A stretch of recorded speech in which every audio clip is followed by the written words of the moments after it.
Өлкәннәр һәм инвалидлар йортында ремонт эшләре бердә туктатылмый диярлек. Бер түбә астында гомер кичерише 120ләп өлкән кешенең тормыш-көнкүрешен уңайлы итү өчен монда бар нәрсәдә эшләнелә. Узган ел эшләп тәрәзә, ишекләр, идәннәр алыштырылса, быелга капиталь ремонт планлаштырылган. Тәрәзәләр яңартыла. Промградстрой җәмгыяте коридордагы идән плитәләрен 1200 квадрат метрда яңаларына алыштыруга кирешеп килә. Быел актлар залында үзгәртергә ниятләгәннәр биредә. 33 ишекне яңасына алыштыру, санузеллар ремонтлау барысы да быелгы планда. Шул ук көнне Равил Кузюров Нурлат аграр техникумында башланган ремонт барышында карады. Биредә параллель рәвештә бинаның тышкы һәм эчке өлешләрендә эшләр тулы кичкә бара. Бинаның фасады җәйге якка танымаслык булып үзгәрәчәк. Су, канализация, җылылык системалары тулысынча алыштырылачак.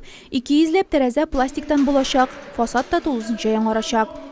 Яңа стадионда быелгы җәен сафка керәчәк объектлар исемлегендә Газводстрой подряд оешмасы биредә эшләрне башлаган. 4 гектарлы мәйданда җәен үк нурлатлылар рәхәтләнеп спорт белән шөгыльләнә алачак дип ышандыра төзүчеләр. Ерепкина авылында авыл клубы төзелеп ята. 50 урынга планлаштырылган объектта июль айларына файдалануга тапшырылыр дип көтелә.